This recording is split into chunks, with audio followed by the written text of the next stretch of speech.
नमस्कार. मी नेहा सागवेकर, ग्राफोलॉजिस्ट आणि energy enhancement expert. Success energy मंत्र या प्लॅटफॉर्मची मी संस्थापिका आहे आणि येत्या 3 वर्षामध्ये 5,000 पेक्षा जास्त व्यक्तींना त्यांच्या ऊर्जा योग्य दिशेने कार्यान्वित करून त्यांच्या आयुष्यात आणि व्यवसायात यशस्वी बनवणं हा माझा ध्यास आहे. आणि सक्सेस एनर्जी मंत्रा या प्लॅटफॉर्मवरती आपण पुस्तकातून स्वयंप्रेरणा हा प्रोजेक्ट आपण कालपासून सुरू केलेला आहे आणि त्याच्यातला आजचा हा दुसरा दिवस आहे. आपण ह्या पुस्तकाचं वाचन सुरू करण्याआधी आपण मंजुषा मॅडमना इथे वेलकम करूयात आणि त्यांना त्यांची इंट्रोडक्शन, आज जे नवीन व्ह्युअर्स आहेत त्यांना तुमचे इंट्रोडक्शन करून द्या.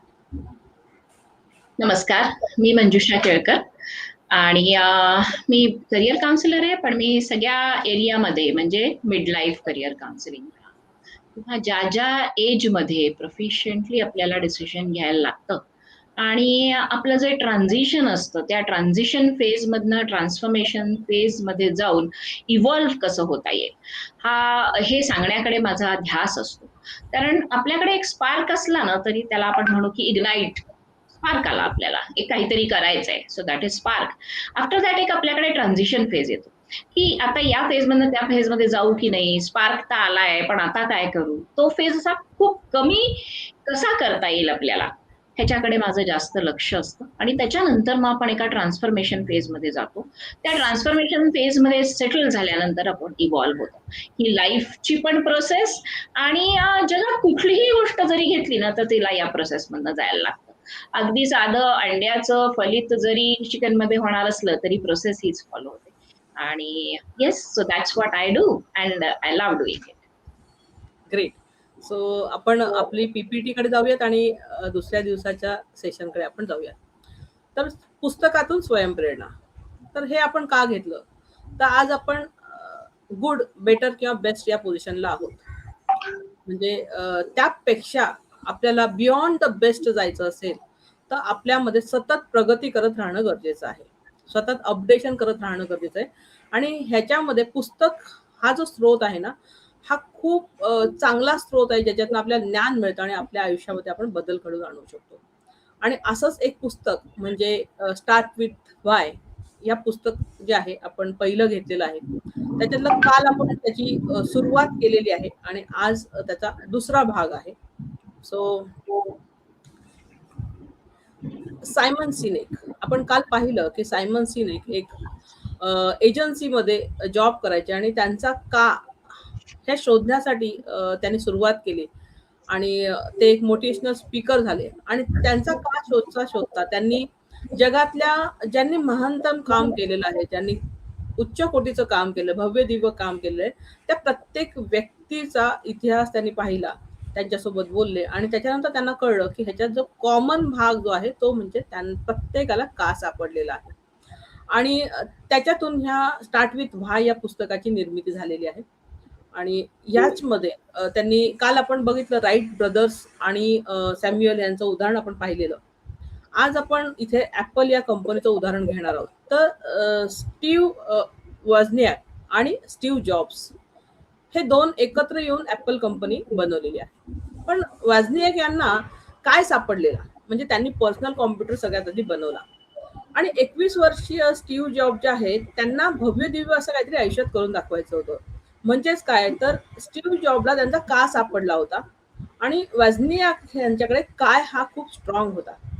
आणि हे दोघंही एकत्र येऊन आज ऍपल कंपनीला एका अग्रेसर, जगात अग्रेसर ही कंपनी आहे हे आपण पाहतो आहोत. त्यांचे कॉम्प्युटर्स, इलेक्ट्रॉनिक्स, मोबाईल फोन्स हे युनिक आहेत.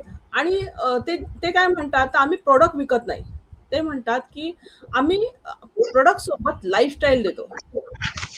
म्हणजे ते तुमच्या काला इथे हात घालत आहेत की तुम्ही हे का घेतलं पाहिजे आणि आमच्या कंपनीचा हा का आहे. आणि असंच हे जे आहे ऍपल कंपनीचं उदाहरण आपल्याला मध्ये मध्ये इथे पुस्तकामध्ये सांगितलेलं आहे स्टीव्ह जॉब यांनी. आणि काल आपण पाहिलं की मंजुषा मॅडम जसं काल म्हणाल्या की हा मूलमंत्र आहे, टू गेट क्लिअर विजन.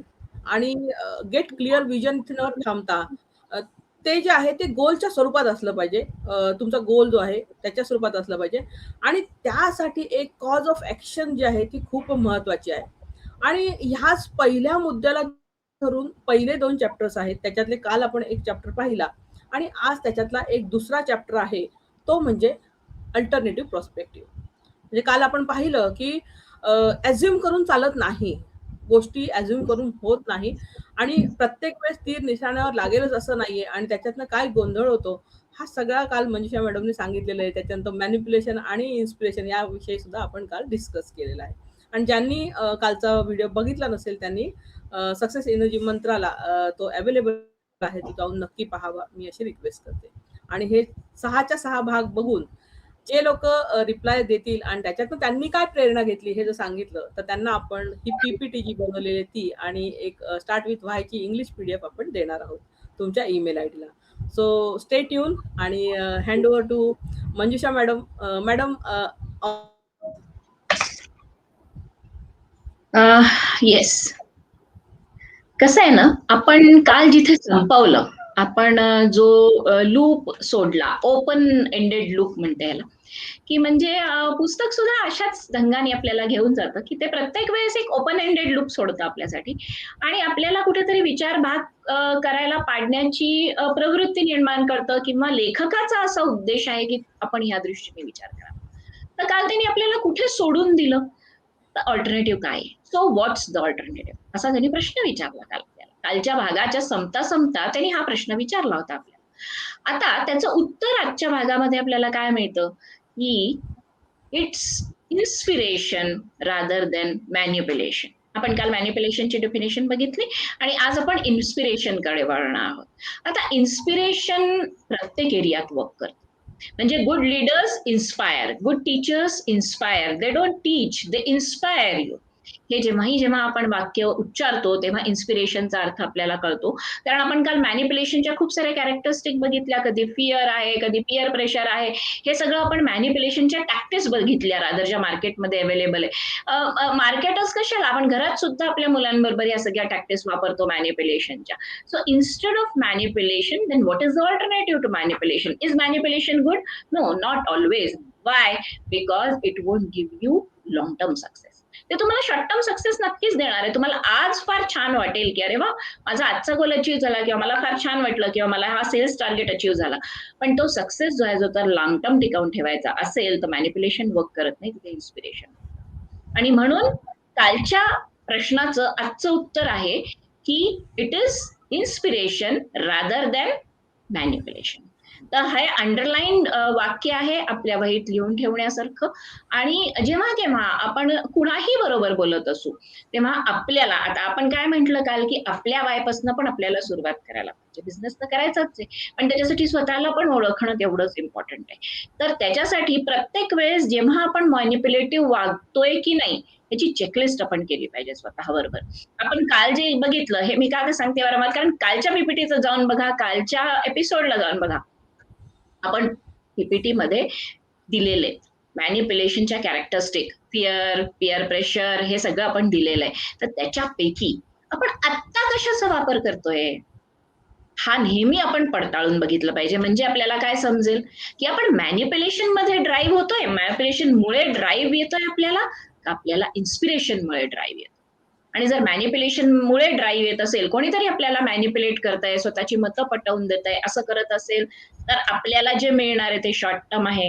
मग लॉंग टर्म मध्ये त्याच गोष्टीला चेंज करायचं असेल तर इन्स्पिरेशन शोध, की नेमकं मी हे का करतेय, का करतोय, मी ही वस्तू विकत का घेतोय, ह्याच्याने मला काय अचीव्ह होणार आहे, मला फक्त समाजामध्ये अरे वा वा वा असं होणार आहे का, कशासाठी मला मोठी कार हवी आहे, आजच्या कारने माझं भागत नाहीये का. हे हे जेव्हा आपण प्रश्न विचारायला सुरुवात करतो तेव्हा आपली जर्नी मॅनिप्युलेशन पासून इन्स्पिरेशन पर्यंत जाते. आणि मॅनिप्युलेशन हे एक्सटर्नल फॅक्टर आहे, इन्स्पिरेशन हे इंटरनली येऊ शकतं, ज्याला कधी कधी लोक मोटिवेशन सुद्धा म्हणतात. So it should always be coming inside out. आणि म्हणून हा जो नेक्स्ट स्लाइड आहे तो आपण बघतोय, की this is the journey of inside out. आता सर्वात आतमध्ये काय लिहिलेलं आहे, वाय. तो जो वाय लिहिलेला आहे ना, त्या वायच्या खाली रेड मध्ये छोटस काहीतरी लिहिलेलं आहे बघा. आणि ते जे छोटस काहीतरी आहे ते वाय आहे मोटिवेशन. आणि हे जे मोटिवेशन आहे हे आपण आत्ताच बघितलं की ते जर आतनं येत असेल, मला परफॉर्म करण्याची ऊर्जा ही जर आतून येत असेल माझ्याकडे, तर माझं ते मोटिवेशन आहे. मग मॅनिप्युलेशन कसं असतं ना, मॅनिप्युलेशन पॉझिटिव्ह आणि निगेटिव्ह दोन्ही बाजूनी काम करतं. कारण मॅनिप्युलेटिव्हली कोणी तुम्हाला तुमच्या गोलला पोहोचण्यापर्यंत थांबवू पण शकतं. ज्याला आपण पाय खेचणं म्हणतो, की लोक आपला पाय खेचतात. म्हणजे ते काय झालं, आपलं निगेटिव्ह मोटिवेशन झालं. अगं नाही ग, हे असं केलं तर असं होईल बरं. अरे नाही नाही नाही नाही, बिझनेसमध्ये अशी रिस्क नसते घ्यायची बरं का. मी बघितलं ना तो कसा बुडाला. So what people are giving us, they are giving us negative motivation. And sometimes people try to apply negative motivation for positive outcome. असं सुद्धा आपण बघितलं आणि फिअर याचं उदाहरण आहे. घरी आलास की रागवतील बरं बाबा. So what we are doing, we are giving a negative motivation to perform positively because we don't want the child to perform this way.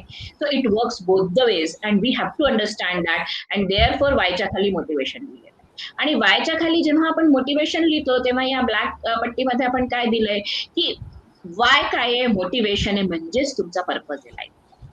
आता हा लाईफचा पर्पज घ्या तुम्ही किंवा आजच्या दिवसाचा पर्पज घ्या तुम्ही, it's up to you. Because तुम्हाला किती शॉर्ट टर्म सपोज करा की माझा आजचा दिवस कसा गेला पाहिजे हे मला जर डिसाईड करायचं असेल आणि मी वाय आयडेंटिफाय केला, माझा आजच्या दिवसापुरताचा why, so it's okay. At the end of the day I will be happy because I am having internal motivation and I am having purpose to live today. आजच्या दिवसाचा purpose मला सापडलाय, not necessarily की मी माझ्या लाईफचा purpose define करावा, पण आजच्या दिवसाचा जर मला आज पुरता पर्पज सापडला, तर आज जर सक्सेसफुली मी तो घालवला तर डेफिनेटली उद्यावर त्याचा नक्कीच परिणाम. So we must always travel inside out in our daily life also as well for company purpose also. हे आपल्याला वारंवार कुठेतरी पॅरलल्स एस्टॅब्लिश केले पाहिजे. कारण आपण जेव्हा ह्या सगळ्या गोष्टी एक्सटर्नली बघतो ना, तेव्हा आपण काय करतो, त्याला असं थर्ड पार्टी असं लांब ठेवून देतो आणि म्हणतो हा हा बरोबर आहे, फॅक्टरी कंपनी ह्याच्यासाठी हे असंच असलं पाहिजे. पण आपण हे विसरून जातो की ही आपली पण इंटरनल जर्नी. आपण स्वतःला एक कंपनी म्हणू शकतो की नाही, we are a machine, a God made machine which works perfectly. आपल्याकडे एवढे सारे सिस्टम्स आहेत, ते सगळे परफेक्टली सिंक्रोनाइज मध्ये वर्क होतात. असं जर आपण आपल्या शरीराला, आपल्या बुद्धीला असं जर आपण समजलो, आपण पण स्वतः एक खूप मोठी एंटिटी आहोत. ऑर्गनायझेशन एवढीच मोठी एंटिटी आहोत. त्याला मग आपण कसं पुढे घेऊन जायचं, हे नेहमी पॅरलल्स ड्रॉ केले पाहिजे. कारण काय होतं ना, प्रत्येक वेळेस जेव्हा आपण असं काही ऐकतो तेव्हा आपण असं म्हणतो, पण माझी कुठे एवढी मोठी कंपनी आहे, माझ्याकडे कुठे एवढी मोठी ऑर्गनायझेशन आहे, मग मी हे सगळं का बरं वाचायचं. It's for your internal journey. आपण सगळ्यांना जर ग्रो करायचं असेल तर एके दिवशी त्या वायची कंपनी पण तयार होणार आहे, स्टीव्ह जॉब्सची झाली. But then our why, if we have our why clear, then our organizational why will be more clearer. Because then we can tell the why to all the employees of the organization. वायच्या नंतर आता बघा काय येतं. आपण कारण inside out journey घेतोय, तर वायच्या नंतर येतं हाऊ. आणि हाऊच्या खाली रेड मध्ये लिहिलेलं आहे प्रोसेस. आणि ब्लॅक बँड मध्ये आपल्याला काय सांगितलंय, प्रोसेसचा अर्थ काय होतो, how something is different or better. How process something is different or better. कुठलीही गोष्ट वेगळी कशी आहे आणि ती बेटर कशी आहे, म्हणजे आपण इथे प्रोसेस डिफाईन करतोय. वाय शोधला आपण पहिलं, माझ्या लाईफचा पर्पज काय आहे, मग आपण शोधलं की त्याला कसं करायचं. मग ठरवलं मी दिवसभरात असं करणार, असं करणार, असं करणार, आजच्या दिवसात एक पुस्तक अख्खं वाचणार, आज काहीतरी एक सुंदर डिश बनवणार, आज मी कुठेतरी बाहेर फिरायला जाणार.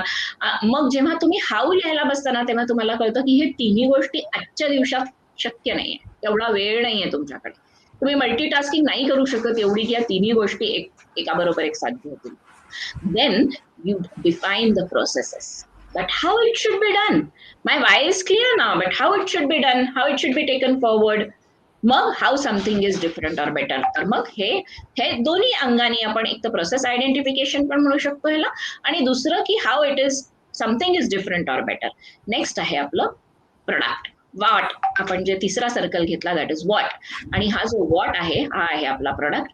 आणि ह्याच्यामध्ये काय आहे, job function with in the company. मग आपण काय करतो, मग आता आपण ह्याला अनालाइज करायचा जर प्रयत्न केला तर वाय म्हणजे का करतोय, हाऊ म्हणजे मी ते कसं करणार आहे, बरोबर आहे. वाय म्हणजे का करणार, वाय काय आहे माझा, हाऊ मी ते कसं करणार आहे, and what I have to do to achieve my why. असं आपण उलट बघूया. मला आता काय करावं लागेल की मला माझा वाय रिअलाइज होईल, मला माझा वाय मिळेल.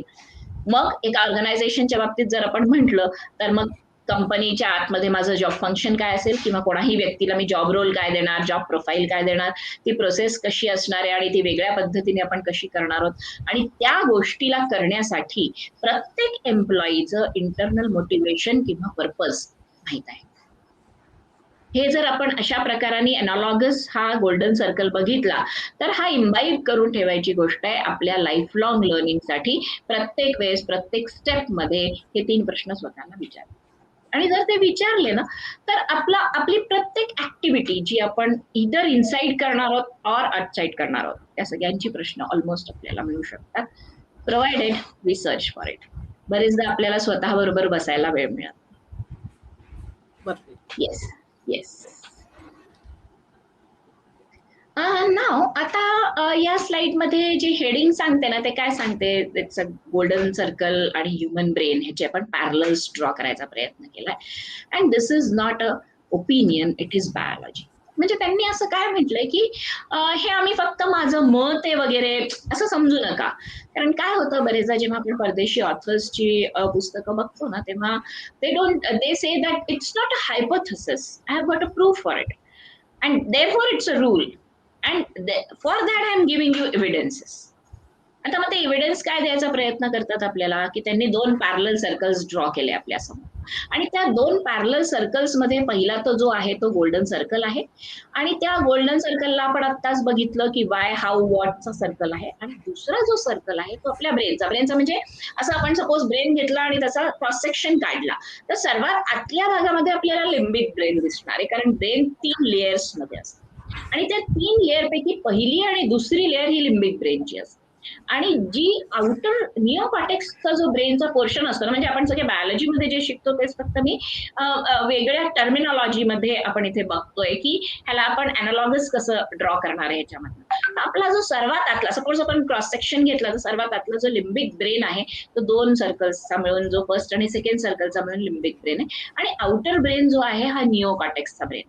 आणि हा जो निओकॉर्टेक्सचा ब्रेन आहे हा कंपॅरेटिव्हली नवीन आहे डेव्हलपमेंटल फेज मध्ये. म्हणजे आपण काय म्हणतो, ह्याला आपण होमोसेपियन ब्रेन म्हणतो.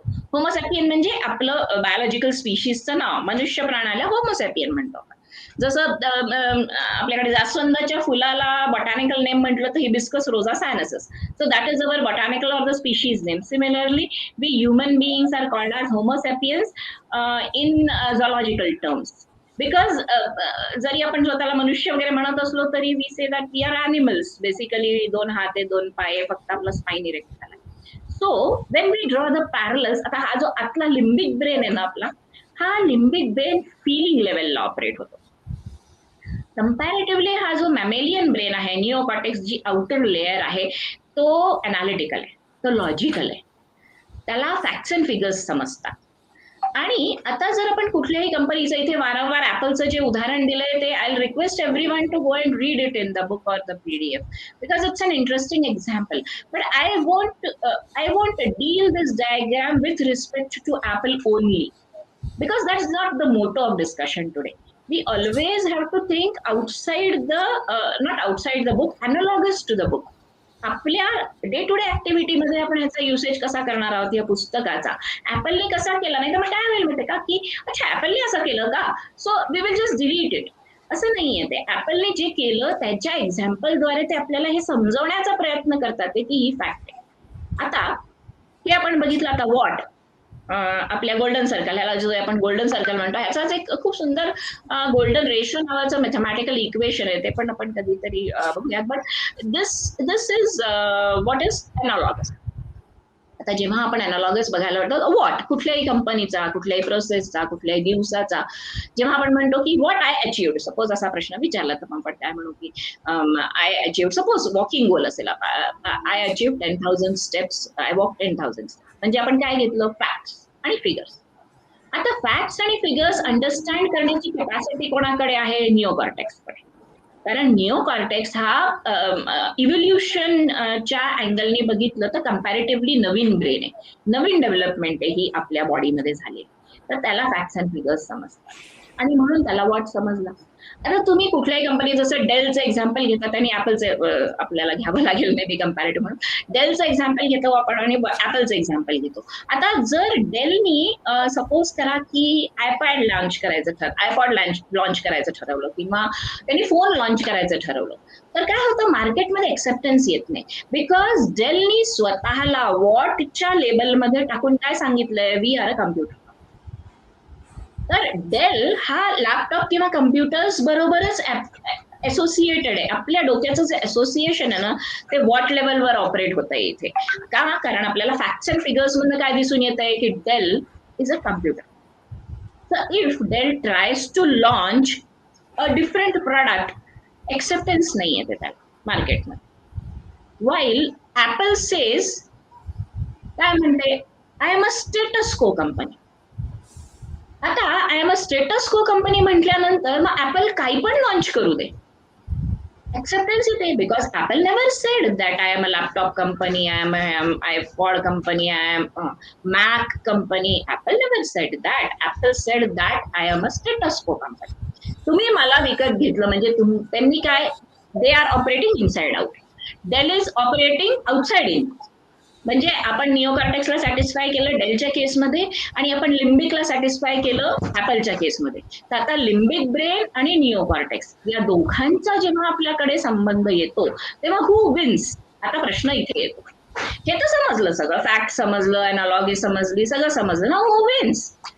Always limbic wins. आणि म्हणून वायपासून सुरुवात करायला पाहिजे. आणि म्हणून ऑथर असं म्हणतात, it is not in my opinion, it is biology says that. And what biology says की ही जी फिलिंग लेवल आहे ना, तीच तुम्हाला डिसिजन मेकिंगला भाग पाडते. म्हणजे आपण जेव्हा असं म्हणतो ना, my gut feeling.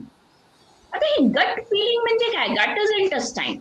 So intestine मधनं माझी हे येते का, डिसिजन येते का? So that's not the case.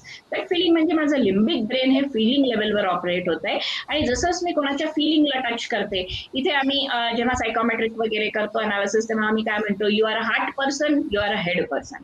The person who is a hard person always operates at a feeling level. That means the decision making process is always at a feeling level. And the person who is a head person, he always operates us logical level. त्यामुळे त्याचे decision making बरेचदा logical असतात. पण जर व्यक्ती logical असतो ना, त्याच्याकडे कन्फ्लिक्ट खूप असतात. कारण तो लॉजिकल एक डिसिजन घेतो. एखाद्या सपोज दोन वस्तूंमध्ये आपलं डिस्कशन आहे की प्लाझ्मा घ्यायचा का एलईडी घ्यायचा. ह्यांनी इथे सगळे फॅक्ट्स चेक केले, फिगर्स चेक केले, सेल्स पर्सननी त्याला सगळं दाखवलं, चिठ्ठा पोथी, हे झालं. त्यांनी कन्झम्पशन बघितलं, पर युनिट खर्च किती येतो बघितलं, त्यांनी रिटर्न ऑन इन्व्हेस्टमेंट बघितलं, सगळे पॅरामीटर्स चेक करून झाले. टीव्ही त्यांनी बुक केला, मित्राकडे जाऊन बसला, त्यांनी त्याला प्लाझ्मा दाखवायला सगळं, अरे काय मस्त एक्सपिरियन्स आहे रे, प्लाझ्मा तर मी तुला सांगू नाही शकत, त्या एलईडी तो झक मारतो वगैरे असं सांगितल्यानंतर नाव कॉन्फ्लिक्ट का? कारण डिसिजन हे लॉजिकली घेतलं गेलंय. डिसिजन हे फॅक्ट्स अँड फिगर्सवर घेतलं गेलेलं आहे. जर ह्याच्या अगेन्स्ट त्या व्यक्तीने फिलिंग लेवलवर डिसिजन घेतलं असतं, त्याने म्हटलं असतं, नाही मी घेतला कारण आवडला, ऍज सिम्पल ॲज दॅट. तर मग कोणी त्याला किती का त्या प्लाझ्माचे गुण गाईनात, त्याचं डिसिजन चेंज नाही होणार. कारण त्यांनी डिसिजन फिलिंग लेवलवर घेतलं. मला वाटलं म्हणून मी घेतलं, हा एकच हे पुरेसा आहे. आणि हे आपल्याकडे बरेचदा अरेंज मॅरेज किंवा लव्ह मॅरेज मध्ये आपण बघतो. त्या मुलीशी लग्न का केलं नाही माहित नाही बा, त्यावेळेस वाटलं म्हणून केलं. जगामध्ये आजपर्यंत कोणी हे असं थांबेटोकपणे 4, 5, 10 रिझन लॉजिकली देऊ शकलेलं नाही की मी याच मुलीशी का लग्न केलं. कारण प्रत्येक वेळेस आपल्याला ते डिसिजन फोडता येतं. अरे पण मागची मुलगी ह्या मुलीपेक्षा दिसायला चांगली होती, तरी पण तू ही निवडली. नाही, तिचं पे पॅकेज चांगलं आहे. अरे पण ह्याच्या 2 मागच्या ज्या बघितल्या तिच्यापेक्षा डबल पे पॅकेज होतं, तरी तू तिला रिजेक्ट केली. So here comes the difference. आणि मे बी हे आपल्याला कुठेतरी ऑथरला सांगायचंय. म्हणून what he says is that this is not my opinion, but it's pure biology. And biology means science, असं कुठेतरी. येस.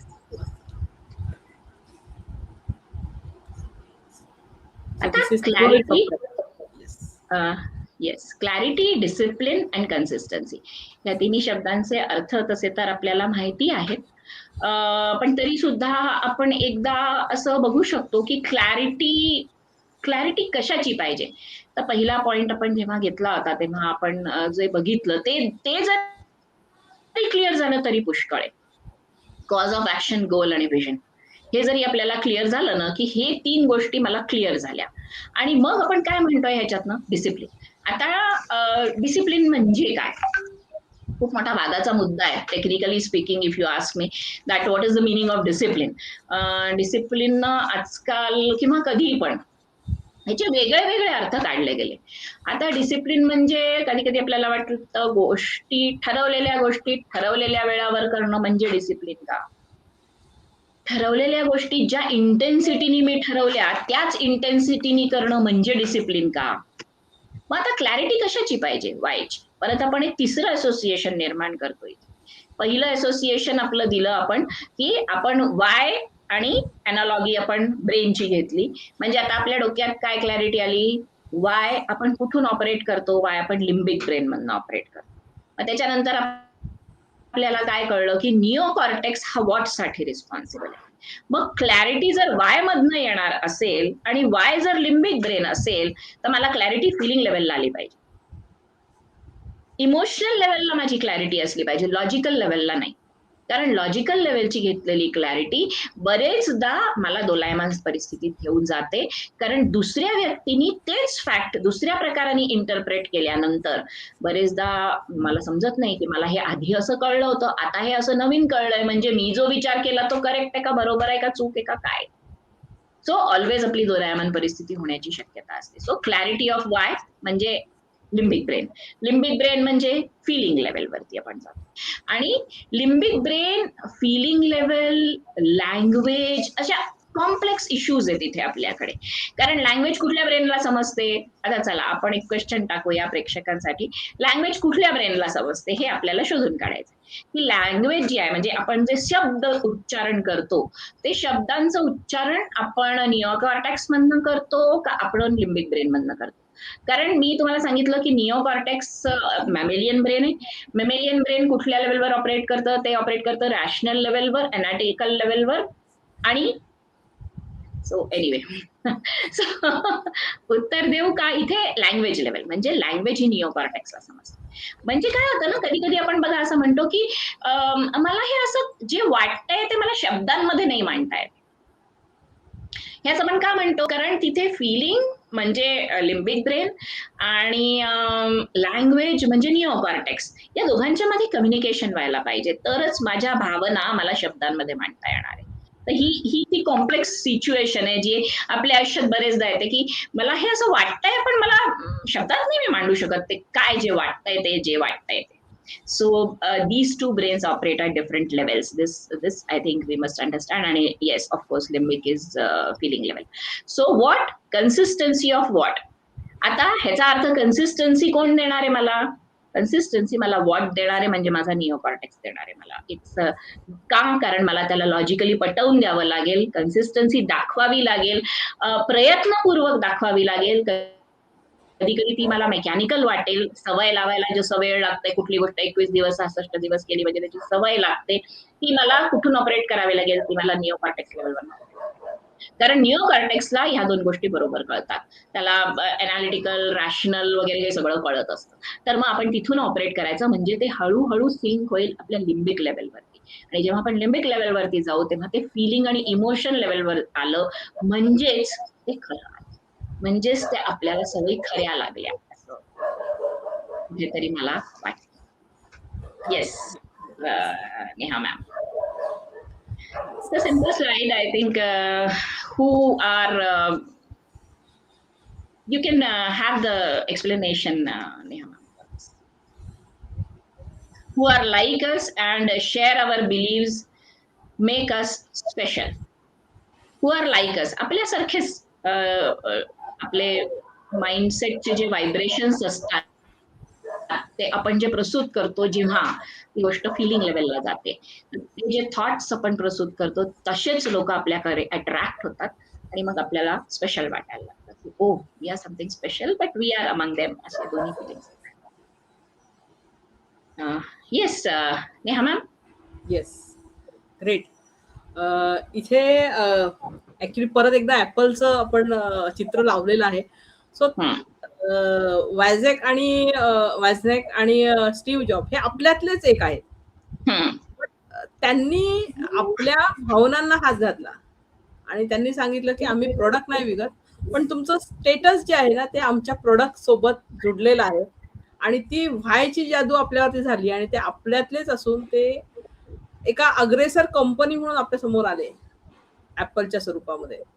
सो आजचं एक्सप्लेनेशन भन्नाट होतं मॅडम. खूप काही शिकायला मलाही मिळालं तुमच्याकडून आणि नक्कीच आज जे प्रेक्षक आहेत आणि जे रिपीटेडली बघणार आहेत त्यांना आज खूप सारे, कारण हे पुस्तक जे आहे हे एंटरप्रिनर लेवलला बघून लिहिलेलं आहे असं मला येस. वाटतं. पण आपण सगळे जे आहोत हे लेमॅन आहोत आणि आपला सुद्धा why day to day basis, तुम्ही जसं म्हणालात की आजचा दिवसाचा माझा व्हाय काय, ह्या आठवड्याचा व्हाय काय, ह्या महिन्याचा व्हाय काय, माझ्या वर्षाचा व्हाय काय आणि माझ्या आयुष्याचा व्हाय काय, हा आपल्याला एक लेमॅन म्हणून सुद्धा स्वतःला विचारायला हवं आणि तरच आपलं आयुष्य जे आहे हे सार्थकी लागू शकतं.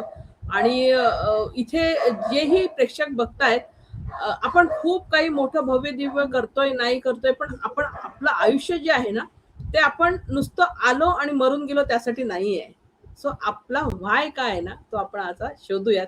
आणि हा दुसरा दिवस तुम्हाला नक्कीच आवडला असेल आणि अजून 4 दिवस आपले शिल्लक आहेत आणि तुमच्या मित्रमैत्रिणींना दुपारी 2 वाजता तुम्ही इथे नक्की बोलवा आणि स्टार्ट विथ व्हायचे पुढचे जे इंटरेस्टिंग सब्जेक्ट्स आहेत, जे मंजुषा मॅडम त्यांच्या स्वतःच्या अनुभवातून स्वतःच्या शब्दामधून जे एक्सप्लेन भन्नाट करतायत, त्याच्यासाठी तुम्ही तुमच्या सगळ्या मित्रमैत्रिणींना नक्की इथे आमंत्रित करा.